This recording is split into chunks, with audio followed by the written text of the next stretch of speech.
like the speed of sound. We can keep on the ground. What's good, YouTube? Easy now 1337 aka Snow back again with another top 10 series, and I thought I'd do something COD related in this top 10 this week because the past couple of weeks have just been generalized world type top 10s, and I wanted to do top 10 weapons in Call of Duty because the weapons in Call of Duty for me are what attract me to play games. You know what I mean? Like, the maps are secondary, kill streaks aren't that important to me, but the actual guns and weapons, how they fire, how they sound, that's very, very important to me. So I wanted to do top 10 weapons, and that is what we're going to do. So in at number 10, we have the R700 sniper from COD 4. Now, I'm not much of a sniper. I have sniped in the past, especially on Modern Warfare 3, but I remember playing COD 4 in an actual tournament, actually, and I only used the R700 sniper, and it was the most fun I ever had with a sniper. So that, for me, gets number 10 rightfully. In at number 9, which is kind of like a joint 10th, and that is the Mosin Nagant from the original Call of Duty.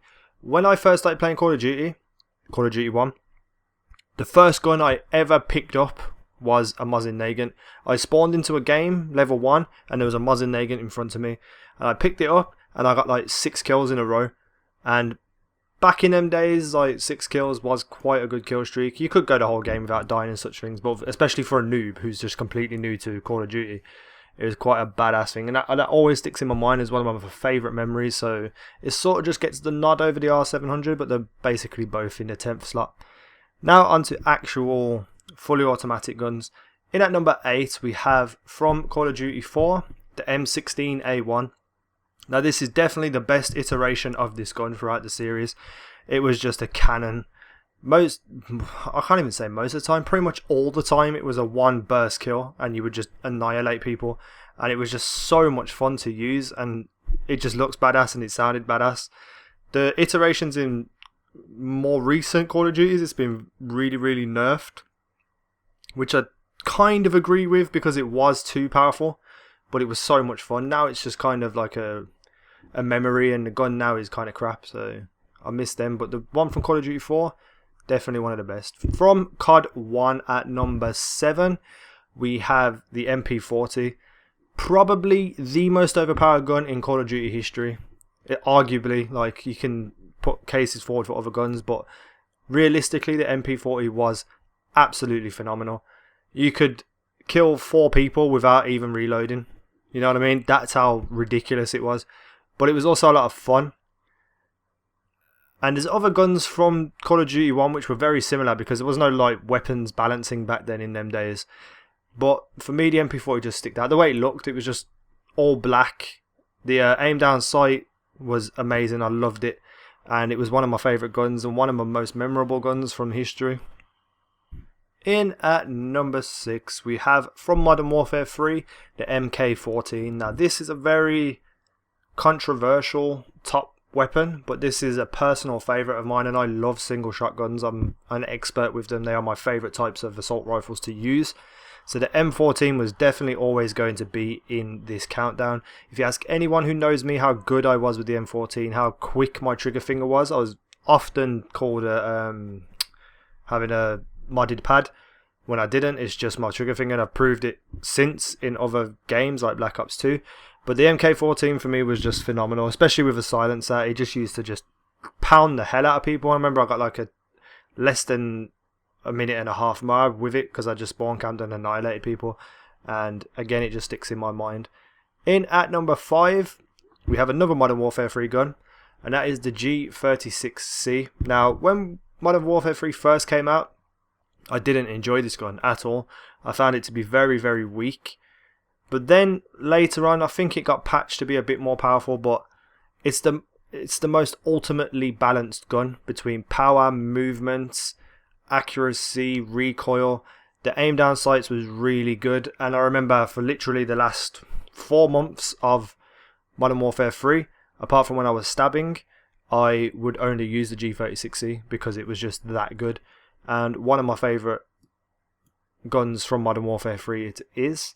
In at number 4, I believe. Now this is a gun a lot of people won't know. It's the PPSH-41 from COD 1, and it was the Russians' gun. Not Russia, Russian, because it was a Russian team, you know, like in the past used it, like you have now the Navy SEALs and stuff. In the past it used to just be like Russia versus Germany or British versus Germany. So this was one of the Russians' SMGs. And I'm not even kidding you, it was just like an LMG and an SMG hybrid. There was no recoil on the gun, you could run fast with it, it had shitloads of ammo, no recoil or anything, it was basically just a laser. Apart from the MP40, this is one of the other guns that could be arguably the most overpowered gun in history. I loved it because it was just a lot of fun before everything started getting overbalanced and competitive in the Call of Duty scene. It was a lot of fun to use this gun. In at number 3, we have another single shot space gun, and that is the FAL from Black Ops 2. A lot of you have seen my FAL nuclear that I got, showing my trigger finger off, and for me, this is my number 1 gun. But because there's 2 other guns that are very, very high up there, I'll put them above this because they're going to be the popular choice. But for me, the FAL is just phenomenal. Looks good, sounds good, feels good to fire. You feel like you've achieved the kill when you actually kill someone because you've got the faster trigger finger and they're just holding down spraying.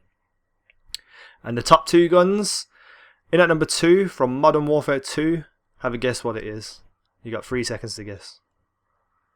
Yep, you got it right. It's the ACR. Now the ACR throughout the entire history of Call of Duty is the most used gun, without a doubt, and it's rightfully because it is just a badass gun. It's powerful. Its recoil is low. It's very usable for anyone of any skill, and someone with a high skill can just take advantage of the gun and just absolutely destroy people. But the one in Modern Warfare 2, in my opinion, was the best. It was like firing a little laser gun when you held the trigger down with the silencer. It just felt like a rapid fire laser gun, and I loved it. It was one of my favourite guns of all time. Now this is another personal choice, and I believe DPJ will definitely agree with me, but a lot of other people might agree with me as well. But it's a very, it's a very cult used weapon, like a cult film. It's underrated definitely, and that is from Modern Warfare 2, the TAR-21. Now when Black Ops 2 was announced and I saw the gun, the MTAR, I thought, oh my god, they're bringing the TAR-21 back. And I was just ecstatic, or a version of a TAR, you know what I mean, because it had MTAR. But it was an absolute fail, and rightfully for me, TAR-21 gets to the top of the list because it was a very skillful weapon. You had to have skill to use it, to control it, and if you knew how to and you practiced with it, you were pretty much unstoppable. It was powerful, it was sexy looking, it sounded good. There's not much else to say about the gun, but that is my top 10. Let me know what you think is a top 10 list for you guys. If you agree with mine or not, what you would swap around, what guns you'd put in, what guns you'd take out, and get involved. Hit that like button again, please, and thank you for all the support. Leave some comments, all that good stuff. That's me done for today though, guys. Peace out. Take care.